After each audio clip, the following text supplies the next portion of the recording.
የዓለም ጤና ድርጅት ወደ ትግራይ ክልል የሕክምና ቁሳቁሶችን አደርሳለሁ ካለበት ቀን አስቀድሞ ከመንግስት ፍቃድ ማግኘቱን የአደጋ ስጋት ስራ አመራር ኮሚሽን አስታወቀ። መንግስት የ12ኛ ክፍል መልቀቂያ ፈተና የወሰዱ ተማሪዎችን ውጤት ዳግም እንዲያጤነው ተማሪዎች፣ መምህራንና ወላጆች ጠየቁ። የመራቤቴ ወረዳና ሞረትና ጅሩ ወረዳ ነዋሪዎች በመጠጥ ውሃ አቅርቦት እጥረት መቸገራቸውን ተናገሩ።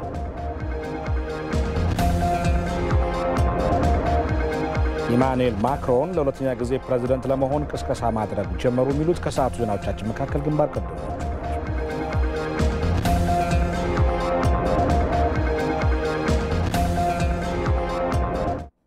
ጤና ይስጥልን በድጋሚ እንደምን አምሽታችኋል። ሁለት ሰዓት ሆኗል። ከኢትዮጵያ ቴሌቪዥን የሰዓቱን ዜና እነሆ። መሰለ ገብረውት ነኝ። የአማራ ክልል ምክር ቤት መደበኛ ጉባኤውን መጋቢት 15 ቀን ማካሄድ እንደሚጀምር አስታወቀ። የምክር ቤቱ ዋና ጉባኤ ዋፋና አፈ ጉባኤ ወይዘሮ ፋንቱ ተስፋዬ ምክር ቤቱ በወቅታዊ ጉዳዮች ላይ ተወያይቶ አቅጣጫ ያስቀምጣል ብለዋል። የኑሮ ውድነትን ለመቀነስ የሚሰሩ ስራዎች በተፈለገው ደረጃ ላይ አለመጠናከር አንዱ ምክር ቤታችን በጣም ይመክርበታል ብለን እናስባለን። የአገልግሎት አሰጣጥም ችግር በዚህ ጉባኤያችን ተነስቶ ይመከርበታል ብለን ነው የምናስበው። እሱ ብቻ አይደለም፣ በአሁን ከህብረተሰቡ የሚነሳው እኛም በመራጭ ተመራጭ መድረኮቻችንም እያረጋገጥን የመጣ ነው። በተለይ ብልሹ አሰራር፣ ሌብነት ገዝፎ የሚታይበት ሁኔታ ነው የሚለውን ህብረተሰቡ በስፋት ነው የሚያነሳው። እኛም በበቂ ትግል ተደርጎበታል ብለን ስለማናስብ እነዚህን ብልሹ አሰራሮች እንዴ በአሰራር እንቀንሳቸው የሚለውን ነገር ምክር ቤቱ አቅጣጫ ያስቀምጣል። በተለይ ደግሞ ከጸጥታና ከዜጎች ደህንነት ጋር በተያያዙ ጉዳዮች ላይ በጥልቀት ገምግሞ ውሳኔ ያስተላልፋል ተብሎ ይጠበቃል። ሪፖርተራችን የነው ወጋቸው እንደዘገበው በጉባኤው የ2014 የ6 ወራት የስራ አፈጻጸም ሪፖርትም ቀርቦ ይገመገማል። ልዩ ልዩ ሹመቶችንም ያጸድቃል ተብሎ ይጠበቃል። እኛ ክልል በወራሪ መያያዛችን አንድ ነገር ሆኖ ማንነትን መሰረት ያደረገ ከሌሎች ክልልም ቢሆኑ እየተፈናቀሉ ወደ የክልላችን የሚገቡት ቁጥር ቀላል የሚባል አይደለም። እነዚህ ነገሮች መምከር፣ አቅጣጫ ማስቀመጥ፣ ምክር ቤቱ የሚያሳልፋቸውን ውሳኔዎች መፈጸማቸውን ክትትል ማድረግ፣ ህዝቡ የሚፈልግብን አስተዋጽኦ እንድናበረክት ጭምር የምንመክርበት ጉባኤ ነው። ይህ በእንዲህ እንዳለ የደቡብ ክልል ምክር ቤት ዛሬ ጉባኤውን ማካሄድ ጀምሯል። በዚሁ በጀመረው መደበኛ ጉባኤ እንደ ሀገር ለተለያዩ ተግዳሮቶች በክልል ደረጃ የመፍትሄ አቅጣጫ የሚቀመጥበት እንደሚሆን የክልሉ ምክር ቤት ዋና አፈ ጉባኤ ወይዘሮ ፋጤ ሰርሞሎ አስታውቀዋል። የደቡብ ክልል ርዕሰ መስተዳድር አቶ ርስቱ ይርዳው ደግሞ የክልሉ መንግስትን የግማሽ ዓመት የስራ አፈጻጸም ሪፖርት በምክር ቤቱ በመገኘት አቅርበዋል። ሚካኤል ገዙ ተከታትሎታል። የደቡብ ክልል ምክር ቤት 6ኛ ዙር አንደኛ ዓመት የሥራ ዘመን አንደኛ መደበኛ ጉባኤውን በሐዋሳ ዛሬ ማካሄድ ጀምሯል። የክልሉ ምክር ቤት ዋና አፈ ጉባኤ ወይዘሮ ፋጤ ሰርሞሎ በአስፈጻሚ መስሪያ ቤቶች ላይ ጠንካራ የቁጥጥርና የክትትል ስርዓት በመዘርጋት የተቋማትን የመፈጸም አቅም በማሳደግ ህዝብን ተጠቃሚ ማድረግ የሚችል ለውጥ እንዲመጣ እየተሰራ ይገኛል ብለዋል። ቋሚ ኮሚቴው የአስፈጻሚ መስሪያ ቤቶች እቅድ በውል የሚገመግም፣ እቅዳችን ከህዝብ ጥቅም አንጻር የሚያነጻጽር፣ ተገቢ ግብረ መልስ የሚሰጥ እንዲሆን ለማስቻልና አቅጣጫ ጠቋሚ አቅምና ክህሎት ችግር ፈቺ ሀሳብ ያላቸው እንዲሆኑ በማሰብ በተሰጠን ውክልና መሰረት ከምክር ቤት አባላት የተሻለ የትምህርት ዝግጅትና የስራ ልምድ ያላቸው መመደብ ስራዎች ለመስራት ተሞክሯል።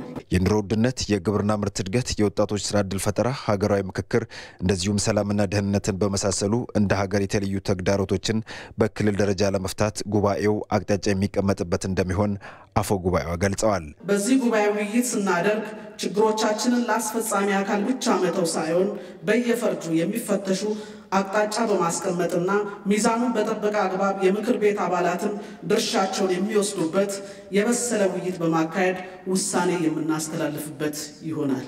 በምክር ቤቱ በመገኘት የክልሉ መንግስትን የግማሽ ዓመት የሥራ አፈጻጸም ሪፖርት ያቀረቡት የደቡብ ክልል ርዕሰ መስተዳድር አቶ ርስቱ ይርዳው የክልሉን ሰላምና ደህንነት ማረጋገጥ እንደዚሁም በሀገር ላይ ለተቃጣዩ የህልውና አደጋ በክልል ደረጃ ምላሽ በመስጠት ረገድ ጠንካራ ስራ የተከናወነበት እንደነበር ገልጸዋል። በክልላችን ሰላምን ለማረጋገጥና የዜጎችን ደህንነት ለማስጠበቅ የሚያስችል የተለያዩ ስራዎች ሲከናወኑ ቆይተዋል። በግጭት አፈታትና በወንጀል መከላከል ህብረተሰቡን ያሳተፈ ተግባራት ተከናውነዋል። በተፈጠረ የህዝብ ንቅናቄ የሰላም እሴትን የመገንባትና ወንጀለኞችንና የጸጥታ ችግሮች አስቀድሞ የመከላከልና ችግሩ ከተከሰተም የጉዳት መጠኑ ለመቀነስ የህግ የበላይነት የማስከበር ስራ ተሰርቷል። በዚህ የህልውና ማስከበር ዘመቻ መላው የክልላችን ህዝብ አኩሪ ተግባር ፈጽሟል። ለመልካም አስተዳደርና የልማት ጥያቄዎች በየደረጃው ምላሽ ለመስጠት ተሞክሯል ያሉት ርዕሰ መስተዳድሩ በቀሪ ጊዜያትም ላደሩ ችግሮች መፍትሄ ለማበጀት የሚሰራ እንደሚሆን ተናግረዋል። በክልላችን ህዝብ የሚነሱ ውዝፍና አዳዲስ ዘርፈ ብዙ የህዝብ ጥያቄዎችና የመልካም አስተዳደር ችግሮች በክልል ደረጃ ምላሽ የሚያገኙትን እና ከፌዴራል መንግስት ጋር በመሆን የሚፈቱትን በመለየት በመፍታት ምላሽ ለመስጠት የተቻለ ሲሆን አሁንም ምላሽ ያላገኙና ያደሩ ጥያቄዎችና ችግሮች ከህዝባችን ጋር በመምከር እልባት የመስጠት ስራ የቀጣይ ስራችን ይሆናል። ምክር ቤቱ ዛሬን ጨምሮ ለ3 ቀናት በሚኖረው ስብሰባው የክልሉ መንግስትን ተጨማሪ በጀት የተለያዩ ረቂቅ አዋጆችን ጨምሮ በተለያዩ ሽሞቶች ላይ ውሳኔ ያሳልፋል ተብሎ ይጠበቃል። ለኢትዮጵያ ቴሌቪዥን ለተጠናቀረው ዘገባ ሚካኤል ገዙ ሐዋሳ። በሌላ ዜና ደግሞ የአማራ ብሔራዊ ንቅናቄ ማለትም አብን ማዕከላዊ ኮሚቴ መደበኛ ስብሰባውን ዛሬ በባህር ዳር ከተማ ማካሄድ ጀምሯል። የአብን የህዝብ ግንኙነት ኃላፊ ጣሂር መሐመድ በሰጡት መግለጫ ያለፉት ጊዜያት የፓርቲው እንቅስቃሴ ይዳሰሳል፣ የቀጣይ ትኩረት አቅጣጫዎችም እንደሚቀመጡ አስታውቀዋል። በወቅታዊው የፖለቲካ ሁኔታ አብን ለህዝቡ ሊያበረክት ስለሚችለው አስተዋጽኦ ውይይት ይደረግበታልም ብለዋል። አቶ ጣሂር እንዳሉት በሀገሪቱ የተፈጠረውን ጦርነት በመቀልበስ ሂደቱ የአብን ድርሻ እንዴት እንደነበረም በስፋት ይፈተሻልም ብለዋል። የህልውና ዘመቻው የተመራበት ሀገራዊ ሁኔታን በመገምገም ቀጣይ ሊከናወኑ በሚገባቸው ጉዳዮች ላይም ይመክራል ተብሎ ይጠበቃል። ሁሉን አቀፍና አካታች ሀገራዊ መግባባትን በተመለከተ አብን በተለይ የአማራ ህዝብን ተጠቃሚ ማድረግ የሚችልባቸውን ጉዳዮችም ይዳስሳል ብለዋል። ማዕከላዊ ኮሚቴው የድርጅቱን ቀጣይ 5 ዓመታት ስትራቴጂካዊ አቅጣጫዎች ላይ ተወያይቶም እንደሚያጸድቅ ይጠበቃል። አሚኮ እንደዘገበው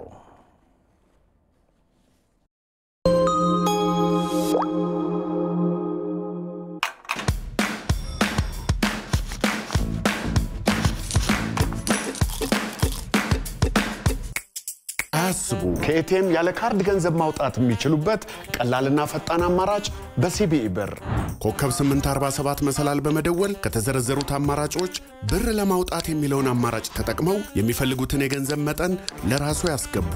የተላከውንም ገንዘብ በማንኛውም የኢትዮጵያ ንግድ ባንክ ኤቲኤም በመሄድ ያለ ካርድ በቀላሉ ወጪ ማድረግ ይችላሉ። በተመሳሳይ ማንኛውም ሰው ገንዘብ ከኤቲኤም እንዲቀበል ቢፈልጉ የተቀባዩን ስልክ ቁጥር በማስገባት ገንዘብ ለቤተሰብ ወይም ለጓደኛው ይላኩ። ገንዘብ የተላከለትም ሰው በስልኩ የሚደርሰውን አጭር የጽሑፍ መልእክት ተጠቅሞ ካርድለስ የሚለውን አማራጭ በመምረጥ ብቻ ገንዘቡን ወጪ ማድረግ ይችላል። ሲቢኢ ብር ባሉበት ሁሉ አለ። የኢትዮጵያ ንግድ ባንክ ሁሌም የሚተማመኑበት ባንክ። የዓለም ጤና ድርጅት ወደ ትግራይ ክልል የሕክምና ቁሳቁሶችን አደርሳለሁ ካለበት ቀን አስቀድሞ ከመንግስት ፍቃድ ማግኘቱን የአደጋ ስጋት ስራ አመራር ኮሚሽን አስታወቀ። የዓለም ጤና ድርጅት ዋና ዳይሬክተር በኢትዮጵያ መንግስት ላይ ያቀረቡት ቅሬታ ተገቢነት የሌለውና የኢትዮጵያን ገጽታ ለማጠልሸት ያለመ ነው ብለዋል። የአደጋ ስጋት ስራ አመራር ኮሚሽነሩ አቶ ምትኩ ካሳ መረጃውን የኢትዮጵያ ዜና አገልግሎት ልኮታል። ምስክር ስናፍቅ አዘጋጅቶታል። በተለያዩ ጊዜያት በኢትዮጵያ ጉዳይ ላይ ከሚዛናዊነት በራቀ መንገድ ክስ ሲያቀርቡ የሚታዩት የዓለም ጤና ድርጅት ዋና ዳይሬክተር ዶክተር ቴድሮስ አድሃኖም ከሰሞኑ የኢትዮጵያ መንግስት መድኃኒትና የሕክምና ቁሳቁሶችን ወደ ትግራይ እንዳናጓጉዝ ፈቃድ አልሰጠንም በሚል ወቀሳቸውን አሰምተዋል። ለመሆኑ ይህ የዋና ዳይሬክተሩ ወቀሳ ምን ያህል እውነትነት ያለው ነው? የአደጋ ስጋት ስራ አመራር ኮሚሽነሩ አቶ ምትኩ ካሳ ለኢትዮጵያ ዜና አገልግሎት እንዳብራሩት የዓለም ጤና ድርጅት መጋቢት 2 2014 ዓ.ም ለጤና ሚኒስቴር በላከው ደብዳቤ ከመጋቢት 12 2014 ዓ.ም አንስቶ እስከ ሚያዝያ 12 ቀን 2014 ዓ.ም ድረስ ለአንድ ወር መድኃኒትና የሕክምና ቁሳቁሶችን እንደሚያጓጉዝና ለዚህም ፈቃድ መጠየቁን ነው። በዚህ መነሻ የጤና ሚኒስቴር ጥያቄውን ተቀብሎ ከ3 ቀናት በኋላ ማለትም መጋቢት 5 ቀን 2014 ዓ.ም ለዓለም ጤና ድርጅት የኢትዮጵያ ቢሮ የድጋፍ ደብዳቤ ልኳል ይላሉ ኮሚሽነሩ። ይህን ደብዳቤ ጻፈው ማርች 11 ቀን ነው። ማርች 11 2022 ነው። ድጋፍ እንዲሰጠኝ የሚል ደብዳቤ ጻፈው። ጤና ሚኒስቴር ደግሞ ያሉትን እቃዎች በዝርዝር ካየ በኋላ ለኛ ማርች 14 ወይንም በእኛ አቆጣጠር መጋቢት 5 መጋቢት 5 ጽፎ ክሊራንስ እንድንሰጣቸው ወይንም አፕሩቫል እንድንሰጣቸው ጠይቋል። በዚህ መነሻነት የዓለም ጤና ድርጅት የኢትዮጵያ ኦፊስ ይህንን ጤና ሚኒስቴር ጻፈለት የድጋፍ ደብዳቤ መነሻ በማድረግ ለኛ ማርች 15 2022 አፕሩቫል ደብዳቤ እንዲሰጡ ጠይቋል። እኛ ደግሞ ዛሬ ጠዋት አፕሩቫል ደብዳቤ ሰጥተናል። በዚህ መሰረት የጤና ሚኒስቴርም የዓለም ጤና ድርጅት 95 ሜትሪክ ቶን መድኃኒትና የሕክምና ቁሳቁሶችን የማጓጓዝ ጥያቄው በመንግስት ተቀባይነት አግኝቶ ድርጅቱ መድኃኒትና የሕክምና ቁሳቁሶችን አጓጉዝበታለሁ ካለበት መጋቢት 12 2014 ዓ.ም አስቀድሞ መጋቢት 8 ቀን 2014 ዓ.ም ፍቃድ ማግኘቱ ታውቋል። በኢትዮጵያ ላይ ዲፕሎማሲያዊ ጫናዎችን የማሳረፍ ተደጋጋሚ ሙከራዎችን የሚያደርጉት የዓለም ጤና ድርጅት ዋና ዳይሬክተሩ እውነታውን ባላገናዘበ መልኩ ቅሬታ ማቅረባቸው የኢትዮጵያን ገጽታ የማጠልሸት ተግባራቸውን መቀጠላቸውን የሚያመላክት ሆኗል። ቅሬታው ተገቢነት የሌለው ፖለቲካሊ ሞቲቬትድ የሆነ የሀገርን ገጽታ ከማጠልሸት ያለፈ ፋይዳ የሌለው ነው።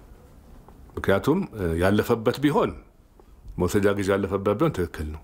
እንግዲህ ከዓለም ጤና ድርጅት ከኢትዮጵያ ኦፊስ የቀረበው በ11 ነው። የጤና ሚኒስቴር የኢትዮጵያ ጤና ሚኒስቴር የሰጠው በ14 ነው። ያንን ሰፖርቲንግ ሌተር ይዞ የዓለም ጤና ድርጅት የኢትዮጵያ ኦፊስ ለኛ ጻፈው በ15 ነው። እኛ ደግሞ ምን አድርገናል ካየን በኋላ በ17 ማለት ነው ትላንትና። ለዚህ የዶክተር ቴድሮስ ያቀረቡት ቅሬታ ፖለቲካሊ ሞቲቬትድ የሆነ የሀገር ኢሜጅ ከማጥቆር ያለፈ ፋይዳ የሌለው ነው ብሎ መውሰድ ይቻላል። ኮሚሽነር ምትኩ መንግስት በተለያዩ ጊዜያት ለትግራይ ህዝብ የሰብአዊ ድጋፍ እንዲደርስ ከፍተኛ ጥረት እያደረገ መሆኑን ገልጸው ለማሳያም በተባበሩት መንግስታት ድርጅት አውሮፕላኖች ወደ ትግራይ ክልል ድጋፎች እየተላኩ ነው ብለዋል። በትላንትናው ዕለት ብቻም የምግብ ነክ ቁሳቁሶችን የጫኑ 20 የጭነት ተሽከርካሪዎችና 3 የነዳጅ ጫኝ ተሽከርካሪዎች ከሰመራ ወደ መቀለ ጉዞ መጀመራቸውም ታውቋል። መንግስት የ12ኛ ክፍል መልቀቂያ ፈተና የወሰዱ ተማሪዎችን ውጤት ዳግም እንዲያጤነው ተማሪዎች መምህራንና ወላጆች ጠየቁ። በደቡብ ጎንደር ዞን ንፋስ መውጫ ከተማ የ12ኛ ክፍል መልቀቂያ የወሰዱ ተማሪዎች ውጤቱ ሞራላችን ይነካና የማይገልጸን ነው ሲሉም አስተያየታቸውን ለኢትዮጵያ ቴሌቪዥን ሰጥተዋል። ሪፖርተራችን ከወሰን ብርሃኑ አሰባስቧቸዋል አስተያየቶቹን።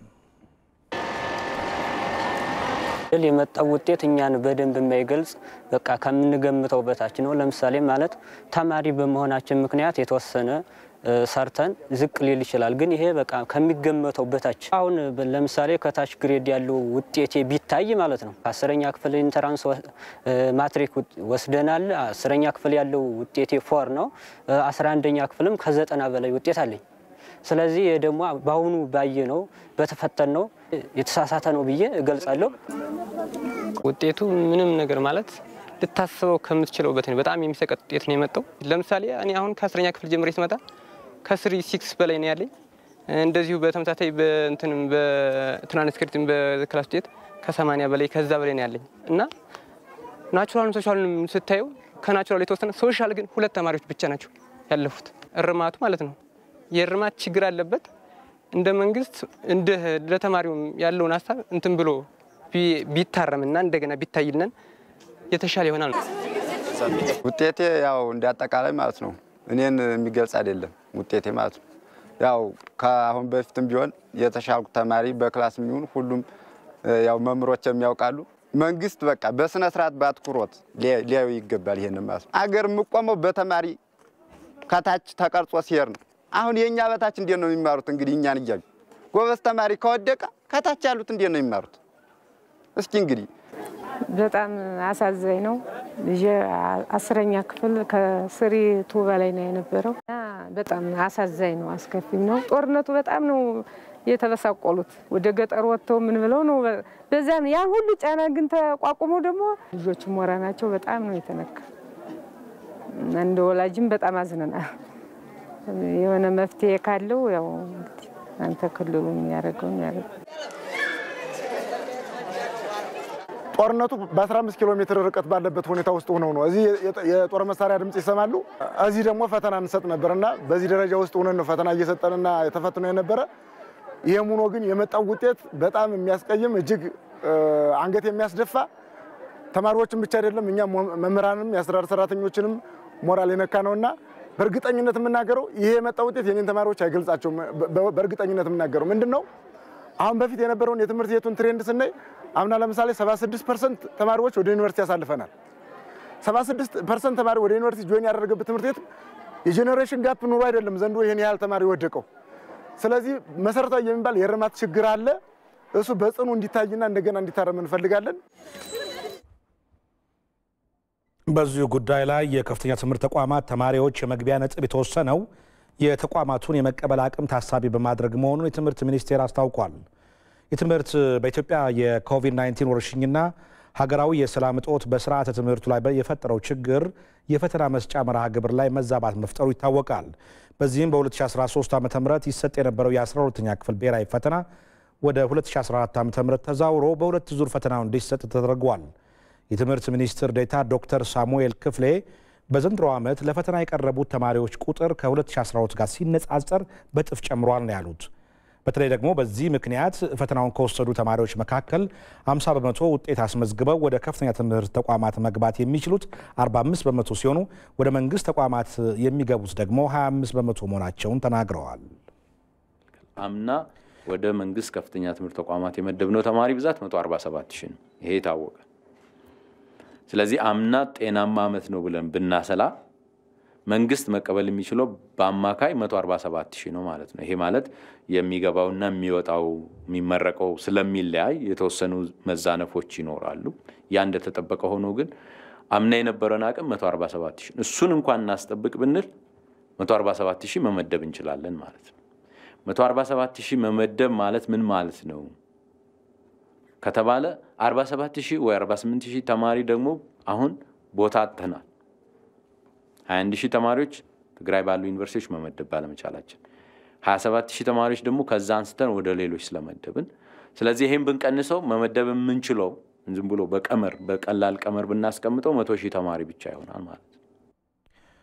በኢትዮጵያ ካሉት 47 ዩኒቨርሲቲዎች መካከል በትግራይ ክልል የሚገኙት 4ቱ ዩኒቨርሲቲዎች ተማሪዎችን የማይቀበሉ በመሆናቸው ያለው የቅበላ አቅም ወደ 43 ዩኒቨርሲቲዎች ዝቅ ቢልም ወደ መንግስት ዩኒቨርሲቲ የሚገቡ ተማሪዎች ቁጥር ካለፈው ዓመት በ5000 ጭማሪ ማሳየቱን ሚኒስትር ዴኤታው አብራርተዋል። ያስፈተነው የተማሪ ብዛት በጣም ከፍ ያለ ስለሆነ ብዙ ወጣቶቻችን ልጆቻችን ዩኒቨርሲቲ ገብተው ህልማቸውን ማሳካት ስለሚፈልጉ ተጣበንም ቢሆን ያለንን ኃይል አሟጠንም ቢሆን የቻልነውን ያክል ተማሪ መመደብ አለብን የሚል ላይ ተደጋጋሚ ውጤት ከተገለጸ ጊዜ ጀምሮ 4-5 ጊዜ እኔ ብቻዬን አይደለሁም ክቡራን ሚኒስትሮቹ ሚኒስትር ዴኤታውም ክቡር ሚኒስትሩም ባሉበት በተደጋጋሚ ተነጋግረን በዚህ ዓመት ምን መድበውን ተማሪ ያጋጠመን የመቀበል አቅም መጓደል ትግራይ ባሉን ዩኒቨርሲቲዎቻችን ያጣነው አቅም እንደተጠበቀ ሆኖ 152014 ተማሪ መቀበል የምንችል ቦታ አግኝተናል። በሌላ በኩል ግን የትምህርት ምዘናና ፈተናዎች አገልግሎት ምክትል ዋና ዳይሬክተር አቶ ተፈራ ፈይሳ በበኩላቸው የ12ኛ ክፍል ተማሪዎች ፈተና ከሰው ንክኪ ነፃ ሆኖ በጸጥታ ኃይሎችና በደህንነት ካሜራ እየተጠበቀ መታረሙን ገልጸዋል። ፈተናውን በሁለት ዙር መስጠት አስገዳጅ በመሆኑ በፈተና እርማቱ ላይ አጠራጣሪ ጉዳዮች ተከስተው እንደነበረም ገልጸዋል። ይሄ የተፈጠረበት አንደኛ ሁለት ዙር ፈተና መስጠት በመቻላችን ነው። አንዱ ትልቁ ነው። ዝም ብሎ በግደለሽነት በጥንቃቄ ጉድለት ወይ ደግሞ የሆነ አካባቢ ለመጥቀም የሆነ አካባቢ ለመጉዳት በሚል ስሌት አይደለም። ሆነስትሊ ፈተና ያላገኙ ፈተና ያልወሰዱ ተማሪዎች በእነሱ ችግር አይደለም ይሄ ችግር የተፈጠረው። ስለዚህ ሌላ አጋጣሚ ፈልገን እንስጥ ብለን ኮሚቴድ ሆነን ሁለተኛ ዙር መስጠት በመቻላችን የተፈጠረ አንድ ችግር አለ። በሰሜን ሸዋ ዞን መራቤቴ ወረዳ የጎራንዳ ማርያም ሰርቃ ቀበሌ ነዋሪዎች በቀበሌያቸው ምንም አይነት የውሃ አቅርቦት ባለመኖሩ በየቀኑ እስከ ግማሽ ቀን ተጉዘው ውሃ የሚያገኙ በመሆኑ መቸገራቸውን እየተናገሩ ነው። የወረዳው ውሃና ኤነርጂ ጽሕፈት ቤት የቀበሌውን የውሃ ችግር ለመፍታት በወረዳው አቅም የተደረጉ ጥረቶች እንዳልተሳኩ ይገልጻል። አስማራ ብርሃኑ በዚህ ጉዳይ ያጠናቀረው ዘገባ አለ። በመራቤቴ ወረዳ ለጎራንዳ ማርያም ሰርቃ ቀበሌ ነዋሪዎች ውሃ የቅንጦት ያክል ውድ ነው። በረጅም አድካሚ ጉዞና በአስቸጋሪ ሁኔታ ወጥተው ወርደው የሚያገኙት እነዚህ የውሃ ማቆሪያ ገንዳዎች በጎራንዳ ማርያም ሰርቃ ቀበሌ በየጎጡ የሚገኙና የሰዎች ለሰዎች የተባለ ድርጅት ከሁለት አስርት ዓመታት በፊት የገነባቸው ናቸው። በክረምት የሚይዙትን ውሃ ሰዎቹም እንስሳቱም በጋራ ይጠቀሟቸዋል። በጋው ሲገፋ ግን ይደርቁና እንስሳቱም ሰዎቹም በውሃ ያለ ይሰቃያሉ። ውሃ ማይሄው እንደዚህ እየተንቃቃን ይረት እየወረዲን ውሃ ያው እንግዲህ ለከብቱም ለሰውም ከብቱም እየወረደ ወባና ጨብሱ እየወረደ ይጠጣው። አለዛም ደግሞ ያው እየቀዳን እያመጣን እዚሁ ቤት ባህያ እየቀዳን ነው የምናጠጣው። ውሃ ለማምጣት የምንጓዘው ኪሎ ሜትር ማለት ነው። ስንወርድ ወደ ውሃው ጋር ስንወርድ ቢያንስ የ2 ሰዓት መንገድ እንጓዛለን። ወደ ቤት ስንመለስ የ2 ሰዓት መንገድ በድምሩ 4 ሰዓት መንገድ ተጉዘን ነው ውሃ ለማግኘት የምንችለው። እና ያው ዞሮ ምን አብዛኛው የምንጠቀመው የኩሬ ውሃ ነው። የኩሬ ውሃ ደግሞ የሚያልቅብን ጥር አካባቢ ላይ ያልቃል። ከዛ ጀምሮ እንግዲህ እስከ ሰኔ ባለው ወራት ውስጥ ያው ነኝን ስንወርድ 2 ሰዓት ስንመጣ 2 ሰዓት 4 ሰዓት መንገድ እየተጓዝን ነው ውሃ ማግኘት የምንችለው ማለት ነው። በጣም ውሃ የተራቆተ ቀበሌ ስለሆነ የጎራንዳ ማርያም ሰርቃ ነዋሪዎች ከፍተኛ የሆነ የውሃ ችግር አለባቸው። እንደዚህ በየቀኑ 4 ሰዓትና ከዛ በላይ የእግር ጉዞ በማድረግ ነው የየዕለት የውሃ ፍጆታቸውን የሚያገኙት። ለጎራንዳ ማርያም ሰርቃ ቀበሌ ነዋሪዎች የጀማ ወንዝ ቢርቅምና መንገዱ አስቸጋሪ ቢሆንም በበጋ ወቅት ብቸኛ የውሃ አማራጫቸው ነው። ገደላማውን መንገድ በጋማ ከብቶች ውሃ ጭነው ቤታቸው ለመድረስ እስከ ግማሽ ቀን መጓዝ የየዕለት ተግባራቸው ነው። እዚህ ጀማ ምንደርስበት ያው 1-2 ሰዓት ያስኬደናል ማለት ነው። ስንመለስ ደግሞ ዳገቱን እዛው ታጥበን ምን ብለን ያው ያለውን ነገር እንትን ብለን ጨርሰን ዳገት ስተምንወጣ ደግሞ 3 ሰዓት ይጨርስብናል። እስከ 5 ሰዓት ነው በቃ የሚጨርስብን ማለት ነው። የመርሃ ቤቴ ወረዳ የውሃ ችግሩን ለመቅረፍ በራሱ አቅም ቢጥርምና ለክልሉና ለፌዴራል መንግስቱም አቤት ቢል አጥጋቢ ምላሽ ያገኘ እንዳልሆነ ነው የወረዳው ውሃና ኤነርጂ ጽሕፈት ቤት የገለጸው። ያለው የህዝብ ቁጥርና ያለው የሚገባው ውሃ የተመጣጠነ አይደለምና ይሄንን በተደጋጋሚ እስከዛሬም በነበረው ወቅት ለክልል መንግስትም እንደዚሁም በመናገኘው አጋጣሚ ለፌዴራል መንግስትም ጥያቄውን አቅርበናል። ግን ያ ጥያቄ ግን እየተመለሰም አይደለም። በመርሃ ቤቴ ወረዳ ወደ 6000 ነዋሪዎችን የያዘችው የጎራንዳ ማርያም ሰርቃ ቀበሌ የውሃ ጥያቄ ዓመታትን ያስቆጠረ ቢሆንም አሁንም ለችግሩ ምላሽ መስጠት የቻለ የለም። ከዚሁ ጋር በተያያዘ በአራት ማዕዘን የዜና ወጃችን ላይ ማብራሪያ የሰጡት የአማራ ክልል ውሃና ኤነርጂ ቢሮ የህዝብ ግንኙነት ዳይሬክተር አቶ አደም ወርቁ በቀበሌው ከፍተኛ የሆነ የከርሰ ምድር ውሃ እጥረት በመኖሩ የተነሳ መፍትሄ መስጠት አልተቻለም። በቀጣይም የከርሰ ምድር ውሃ ለማግኘት ጥናቶች እንደሚደረጉ ነው የጠቆሙት። ያሉትን ተካተን እንመለስ። አንድ ቦታ ላይ ለዚህ አካባቢ ሊጠቅም የሚችል የውሃ መገኛ ቦታ አግኝተን ነበር። ሆኖም ግን ያ አካባቢ ቦታው ሲታይ ወደ ሌላ ክልል የገባ በመሆኑ እዛ ክልል ላይ ደግሞ በቀጥታ ገብተን ውሃውን አወጥተን ለአካባቢው ህብረተሰብ ማድረስ የምንችልበት እድሉ ጠባብ ስለነበር ማድረግ አልቻልንም። ነገር ግን ውሃውን መጠቀም የምንችልበት እድሉ ስለነበረ ከአካባቢው ማህበረሰብ ጋር በተለይ የዞን አመራሮች እና በዞኑ የሚገኘው የውሃና ኤነርጂ ጽሕፈት የውሃና ኤነርጂ መምሪያ ኃላፊዎች ከማህበረሰቡ ጋር ተገናኝተው ውይይት አድርገዋል። በውይይቱ መሰረት ግን አሁን ለጊዜው አልተሳካም። በቀጣይ ግን ውይይቶችን አድርገን ይሄ አካባቢ ህዝብ የንጹህ መጠጥ ውሃ ተጠቃሚ እንዲሆን የማድረግ ስራ የምንሰራ ነው የሚሆነው። ከዚህ ውጪ ያው ሌላው አማራጭ የሚሆነው እንደገና ተጨማሪ የውሃ መገኛ ጥናቶችን ማካሄድ ነው። በተመሳሳይ ዜና ደግሞ ሰሜን ሸዋ ዞን ሞረትና ጅሩ ወረዳ የነዋሪ ከተማ ነዋሪዎች በመጠጥ ውሃ አቅርቦት እጥረት መቸገራቸውን ለኢትዮጵያ ቴሌቪዥን ተናግረዋል። የአማራ ክልል የከተማዋን የውሃ ችግር በዘላቂነት ለመፍታት በ52 ሚሊዮን ብር በጀት አዲስ የውሃ ፕሮጀክት ግንባታ ቢጀምርም ለዓመታት ግንባታው በመጓተቱ ችግሩን መፍታት እንዳልተቻለ የከተማ አስተዳደሩ ገልጿል። አሁንም በዚህ ጉዳይ ላይ አስማረ ብርሃኑ ያጠናቀረው ዘገባ አለ። የሞረትና ጅሩ ወረዳ ከተማ ነዋሪ ከ28000 በላይ ነዋሪዎች አሏት። የነዋሪዎቹ ቁጥር እየጨመረ ከመምጣቱ ጋር ተያይዞም በከተማዋ የመጠጥ ውሃ እጥረት ከጊዜ ወደ ጊዜ እየተባባሰ መጥቷል። በዚህም የጉድጓድ ውሃን በግዢ መጠቀም አሊያም የቦኖ ውሃን በሳምንት አንድ ጊዜ ብቻ ሲቀናም 2 ጊዜ ተጋፍቶ መቅዳት ለኗሪዎቹ ግዴታ ከሆነ ቆይቷል። ሰኞ ካልመጣ አርብ ካልመጣ ያው ደግሞ ሰኞ በስምንተኛው ቀን ነው የምናገኘው። ጓድ እንሄዳለን፣ ልጆቻችንን እንልካለን። ያንን በእንትን በጨርቅ እያጠለልን ያው ሱቅ ገዝተን ለመጠጣችን ያንን አጥለን አፍልተን ለማሰናጃችን እናደርጋለን። አንዱዓለም ጳውሎስ የመኪና ጥበት ማህበር በኗሪ ከተማ ከ2010 ዓ.ም ጀምሮ አገልግሎት መስጠት የጀመረ ቢሆንም በከተማው ባለው የውሃ እጥረት አገልግሎት መስጠት ባለመቻሉ ማህበሩ ለኪሳራ ተዳርጎ አባላቱ ችግር ውስጥ ገብተው እንደነበር የማህበሩ አባል ማሞ ዘነበ ገልጿል። 2010 ጠራ አካባቢ ላይ ተደራጀን። ውሃ ተደራሽነት በጣም አስቸጋሪ ስለሆነ በመሃል ላይ አቋርጠነው ነበር። ሁላችን 2 ዓመት ስናቋርጥ ምንም አይነት የገቢ ምንጭ የለም ነበር። ቤተሰብም ከዛም ብለን አዋጣን ከፍለናል።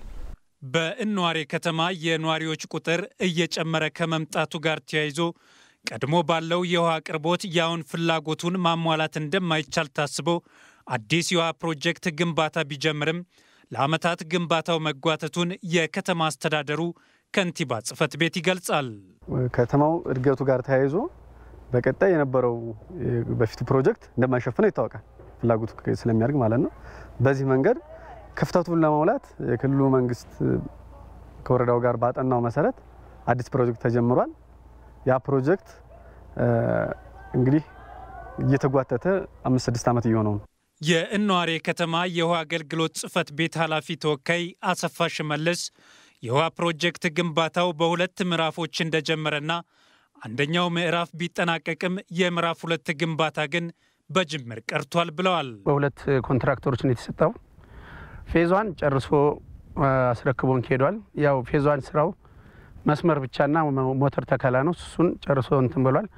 ፌዝ 2 ባለበት ነው ያለው። ይሄ እንደምታዩት ከ2009 ጀምሮ በሞረትና ጅሩ ወረዳ የእኗሪ ከተማ ኗሪዎች በከፋ የውሃ ችግር ውስጥ ይኖራሉ። ይህንንም ከግንዛቤ ውስጥ በማስገባት ከጀርባ የምንመለከተው የውሃ ፕሮጀክት በ2009 ዓ.ም ከ52 ሚሊዮን ብር በላይ በጀት ተይዞለት ስራ ጀመረን። በ8 ወራት ጊዜ ውስጥ መጠናቀቅ ነበረበት። ሆኖም ግን እስካሁን አልተጠናቀቀም። ተጠያቂው ማን ነው? በመሰረታዊነት ችግሩ ውሃ ስራውን የወሰደው የተቋራጩ ችግር ነው ብለን ነው የምንወስደው። ይሄን ደግሞ የሚከታተለው የሚያስፈጽመው የአማራ ክልል ውሃ ስራዎች ወይም ውሃ ቢሮ ነው። እሱም ተከታትሎ ቀዳዳዎችን እየደፈነ ማስፈጸም ባለመቻሉ የመጣ መጓተት ነው ብለን ነው የምንወስደው። አሁን ላይ የኗሪ ከተማ ኗሪዎችን የውሃ ፍላጎት ለማሟላት በሰከንድ ከ20 ሊትር በላይ ውሃን መርጨት የሚችል የውሃ ፕሮጀክት የሚያስፈልግ ቢሆንም አገልግሎት እየሰጠ ያለው ፕሮጀክት ግን በሰከንድ ከ4 ሊትር ያልዘለለ ውሃን የሚረጭ መሆኑም የችግሩን መጋነን ያሳያል።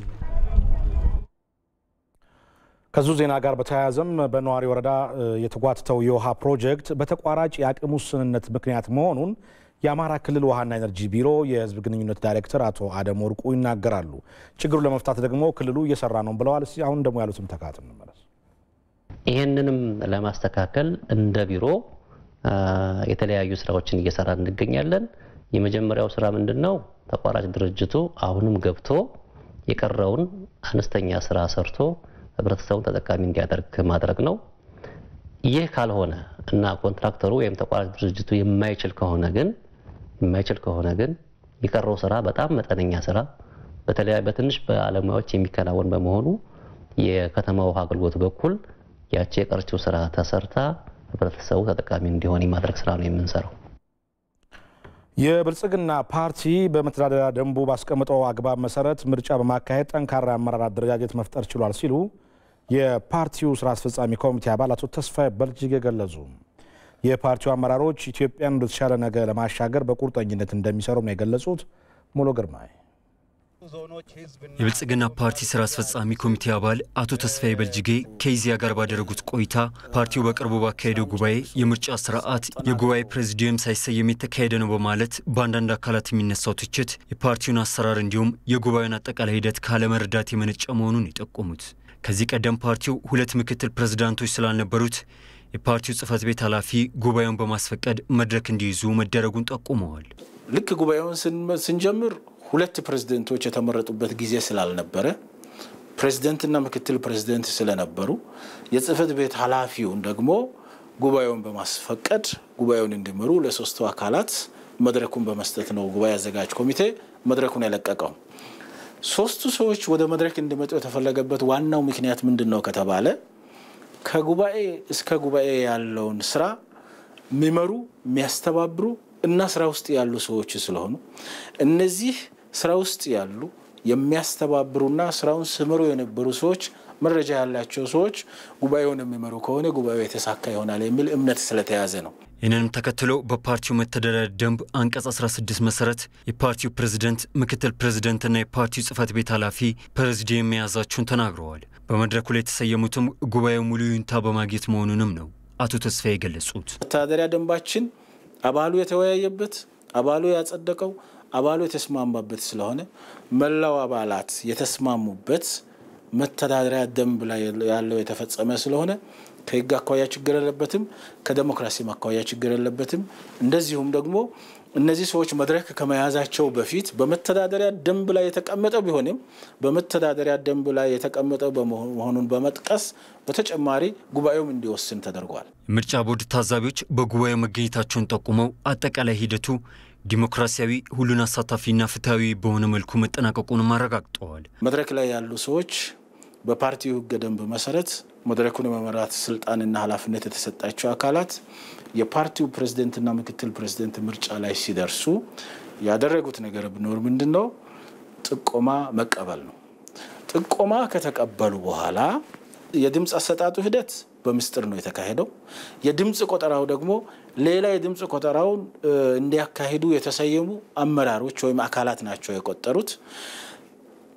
ጥቆማም ሲካሄድ በምስጢር የድምጽ አሰጣጥም ሲካሄድ እና ደግሞ የድምጽ ቆጠራውን በሚከናወንበት ጊዜ በሂደቱ በሙሉ የምርጫ ቦርድ አባላት ወይም ከምርጫ ቦርድ ሂደቱን አጠቃላይ እንዲታዘቡ የተሰየሙ አካላት ሂደቱን በሙሉ ተከታትለዋል ማለት ነው። በጉባኤ የተመረጡት የፓርቲው ከፍተኛና መካከለኛ አመራሮች አሁን አገሪቱ የገጠማትን ችግር ለማሻገርና ለውጡን ከግብ ለማድረስ በትጋት ይሰራሉ ብለዋል። በዜጎች ላይ የሚደርሰውን የሰብአዊ ጉዳቶችን ለመቀነስም ፓርቲው ቁርጠኛ መሆኑን ተናግረዋል። በመንግስት አገልግሎት አሰጣጥ ላይ የሚስተዋለውን ሌብነትና ብልሹ አሰራርን በመታገል እንዲሁም ለህዝቡ ቀልጣፋ የመንግስት አገልግሎት ስርዓት ለመዘርጋት እንደሚሰራም አረጋግጠዋል። በኢትዮጵያ በተለያዩ ፖለቲካ ኃይሎችና በህብረተሰብ ክፍሎች መካከል ብሔራዊ መግባባት ለመፍጠር የተቋቋመ ሀገራዊ ምክክር ኮሚሽን የተሳካ ተግባር እንዲያከናውን የብልጽግና ፓርቲ የበኩሉን ድርሻ ይወጣል ብለዋል አቶ ተስፋዬ በልጅጌ።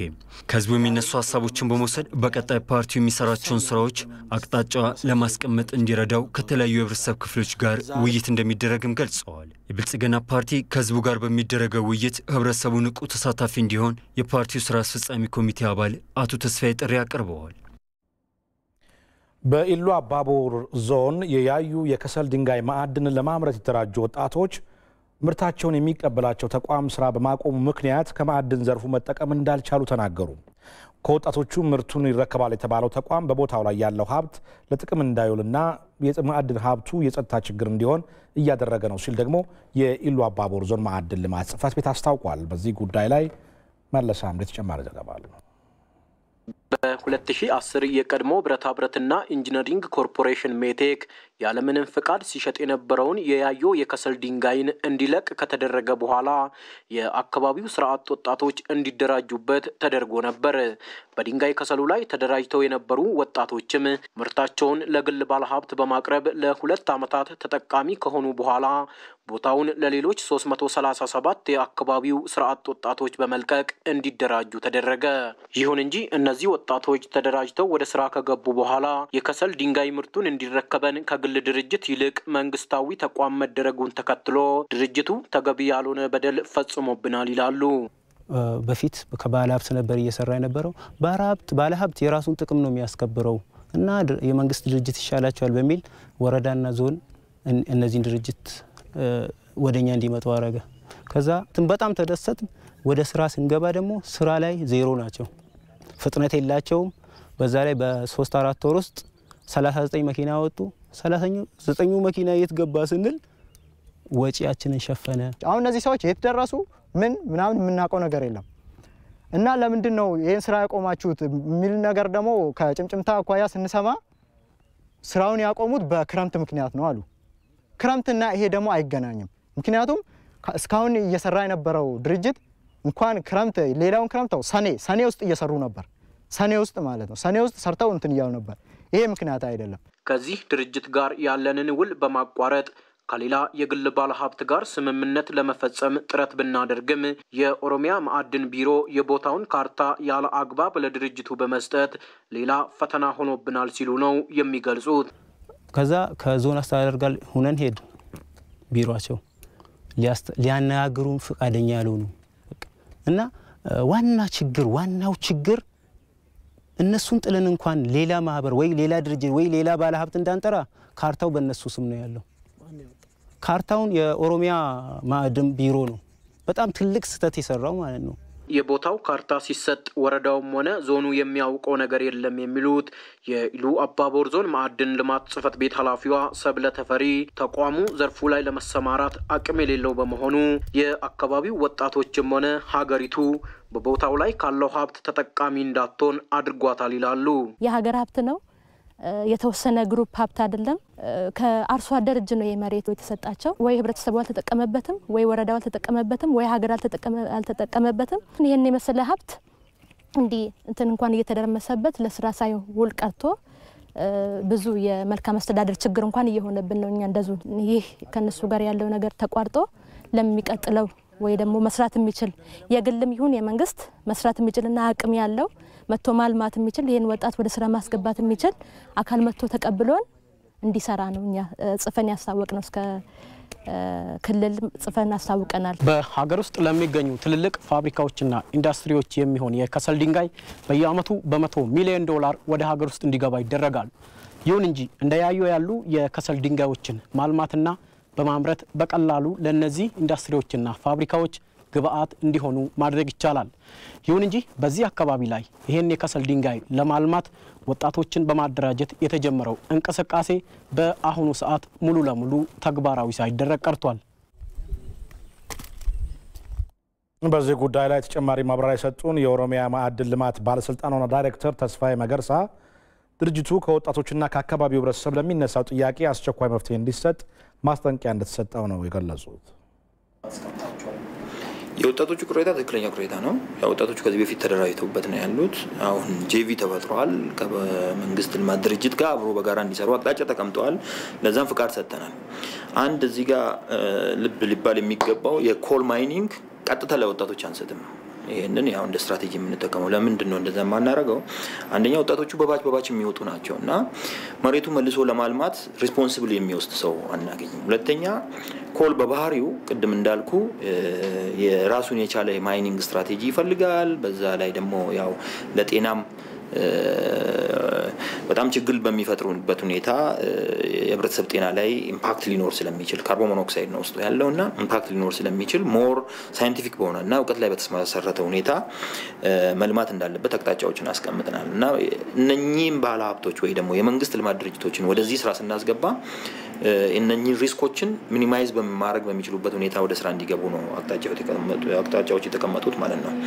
ስለዚህ አሁን ስፔሲፊካሊ አሁን በተፈጠረው ጉዳይ ላይ ምን አይነት ስራ ነው እየተሰራ ያለው የሚለውን ያው አንደኛ ለኦሮሚያ ማይኒንግ ሼር ካምፓኒ ቶሎ ወደ ስራ እንዲመለስና የወጣቶችንም ቅሬታ እንዲመልስ በተለይ ከገንዘብ ጋር በተያያዘ የተነሳውን ጉዳይ ውል ስላላቸው በውላቸው መሰረት ኦዲት ተደርጎ የወጣቶቹ ገንዘብ እንዲከፈልና ወደ ስራም ገብቶ ቀሪውን ስራቸውን በሰላም የሚያካሂዱበት ሌሎች አካባቢ በዚህ ሁኔታ እየተሰራ ስለሆነ የሚሰሩበትን ሁኔታ እንዲፈጥሩ ኢንተርቬን እያደረግን ነው ያለ ነው ማለት ነው። በዚሁ መሰረት እነሱም ያው ኦልሞስት ጥናታቸውን ጨርሰው ኦልሞስት ኦዲትም እየተደረገ ነው ያለው። ደብዳቤም ጽፎልናል። በቅርቡ ወደ ስራ ለመግባት ዝግጁ ናቸው። በእኛ በኩል የወጣትና የህብረተሰቡን ተጠቃሚነት ማረጋገጥ መቻል አለብን። በዚህ በማይኒንግ ወይ ደግሞ በማዕድን ስራው ጋር ተያይዞ ህዝቡ ሁለት ትላልቅ ጥያቄዎች ስላሉት አንደኛ የተጠቃሚነት ጥያቄ ነው። ሁለተኛ ደግሞ የኢንቨስትመንት ውስጥ የተሳትፎነት ጥያቄ ስላለው ይሄንን የኛ የምንሰራው የማዕድን ስራ የማዕድን ልማት ስራ ይሄንን የህብረተሰቡን ጥያቄ በሚመልስበት ሁኔታ መሆን መቻል አለበት የሚል አቅጣጫ አስቀምጠን እየሰራን ነው ያለነው። በቅርቡ ችግሩ የሚፈታበት ሁኔታ የሚፈጠርበት ሁኔታ ነው ያለው። ተቋሙ ችግሩ እንዲፈታ በተሰጠው የጊዜ ገደብ ወደ ተግባር ካልገባ መንግስት በቀጣይ ተገቢውን እርምጃ ለመውሰድ ይገደዳልም ብለዋል። የታላቁ የኢትዮጵያ ህዳሴ ግድብ እስኪጠናቀቅ ድረስ የጅማ ዞን ድጋፋቸውን አጠናክረው እንደሚቀጥሉ የጅማ ዞን ነዋሪዎች ገለጹ። የታላቁ ህዳሴ ግድብ ዋንጫ በጅማ ነዋሪዎች ደማቅ አቀባበል ተደርጎለታል። የጅማ ዞን መንግስት ኮሚኒኬሽን ዘገባን ፍሬዎት ረታ ታቀርበዋለች። የታላቁ የህዳሴ ግድብ ዋንጫ በድሬዳዋ ከተማ የነበረውን ቆይታ ጨርሶ ጉዞውን ወደ ጅማ አድርጓል። የግድቡ ዋንጫ በጅማ ዞን ሲደርስ በየወረዳው ደማቅ አቀባበል ተደርጎለታል። ታላቁ የህዳሴ ግድብ ከተጀመረለት ጀምሮ ድጋፉን እያደረጉ መሆናቸውን የገለጹት ነዋሪዎቹ ኃይል ማመንጨቱ ደግሞ ድጋፋቸውን የበለጠ አጠናክረው እንዲቀጥሉ እንዳደረጋቸው ተናግረዋል። ወንድ ማለት ያው ኢትዮጵያዊነትን የሚገልጽ ነገር ነው። ብዙ ውጣ ውረድ ያየንበት ነገር ስለሆነ ያው ዶክተር አብይም ለፍቶ ውጣ ውረድ አይተው አፈጻጸሙን ስላሳዩ በጣም ደስ ብሎ ነው የቆረጥኩት። በጣም ደስተኛ ነኝ። ሁሉም የራሱን ግዴታ ቢወጣ ኢትዮጵያዊነቱን ቢያሳይ ደስ ይለኛል። ይህ ሁለተኛ ጊዜያችን ነው። በማህበራችን ህዳሴ የባጃጅ ማህበር ነው። በተነሳሽነት የመጣንበት ዋና ምክንያት ወደ ተግባር በመለወጡ ጠቅላይ ሚኒስትራችን ይህን ባበሰሩበት ወቅት እንባ እየተናነቀን ነው የተቀበልነው። የደስታ ነው። በድጋሚ አሁንም ከዚህም በላይ የበለጠ ልንደግፍ ይገባናል። የጅማ ዞን አስተዳዳሪ አቶ ተጀኒ ነስር እንዳሉት የዞኑ ህዝብ ለታላቁ ህዳሴ ግድብ ያለማቋረጥ ድጋፍ እያደረገ እንደነበረና በዘንድሮም ዓመት ከ20 ሚሊዮን ብር በላይ ቦንድ በመግዛት ድጋፍ ማድረጉን ገልጸዋል። ግድብ ማለት ለኛ ማንነታችንና አንድነታችን እንዲሁም የብሔር ብሔረሰብ እኩልነት ብቻ ሳይሆን የሀገራችን ኩራት ስለሆነ በዛሬው ዕለት እንደ ኦሮሚያ ጅማ ዞን ቀርሳ ወረዳ አቀባበል እየተደረገ ነው። እንዲሁም ባለፉት ዓመታት በብዙ ሚሊዮን ብር የጅማ ህዝብ ቦንድ በመግዛት ህዳሴ ግድብ የኔ ነው በማለት ህዳሴ ግድብ ከልጁ በላይ ሀገር በላይ ስለሚያየው ባለፉት ዓመት ጥሩ ነገር ሲሰራ ነበር። ዘንድሮ ግን ከ20 ሚሊዮን ብር በላይ እንደ ወረዳ ተገዝቶ የህዳሴ ግድባችን የራሳችን ንብረት ስለሆነ ስራ እየተሰራበት ነው። የጅማ ከተማ ከንቲባ አቶ ነጂብ አባራያ የጅማ ከተማ ነዋሪዎች ለህዳሴው ግድብ ያደረጉት አስተዋጽኦ ከፍተኛ መሆኑን ተናግረው ግድቡ እስኪጠናቀቅ ድረስ ድጋፋቸውን አጠናክረው እንዲቀጥሉ ጥሪ አቅርበዋል። ህዳሴ ግድብ ማለት ሁለተኛ አድዋ ነው። በጣም እናመሰግናለን። የውስጥ ጫና የውጭ ጫና ያለበት ፕሮጀክት ማንነታችንን የሚገልጽ ህብረ ብሔራዊ አንድነታችንን የሚገልጽ የአንድነታችን አቋም መግለጫም ጭምር ነውና ህብረተሰባችን በከፍተኛ ደረጃ መሳተፍ አለበት። ቦንድ መግዛት አለባቸው። ቦንድ መግዛት ብቻ አይደለም መለገስም መቻል አለባቸው። የግድቡ ዋንጫ በዞኑ ሲደርስ የቦንድ ሽያጭ የተከናወነ ሲሆን በዞኑ በሚኖረው ቆይታም ተመሳሳይ የቦንድ ሽያጭ እንደሚደረግ ተገልጿል።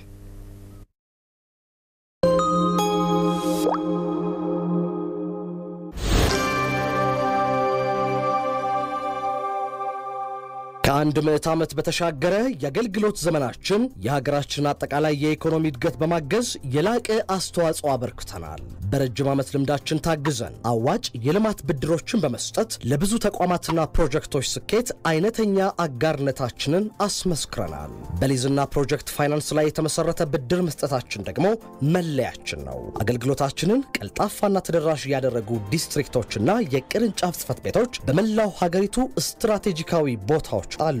ከውጭ ምንጮች ለአገር ልማት የሚመደበውን ገንዘብ ለታለመለት ዓላማ በማድረስ ዋነኛ የብድር መተላለፊያ ተቋም ሆነናል። በተለይ የውጭ ምንዛሬ ለሚያስገኙ ለግብርናና የግብርና ምርቶች ማቀነባበሪያዎች፣ ፋብሪካዎች እንዲሁም ለማዕድን ኢንዱስትሪዎች የኢንቨስትመንት ብድር እንሰጣለን። የፈጠራ ሐሳቦችንም ፋይናንስ እናደርጋለን። የምንሳተፍባቸው ፕሮጀክቶች ለአካባቢ ጥበቃ ትኩረት መስጠታቸውንም እናረጋግጣለን። የኢትዮጵያ ልማት ባንክ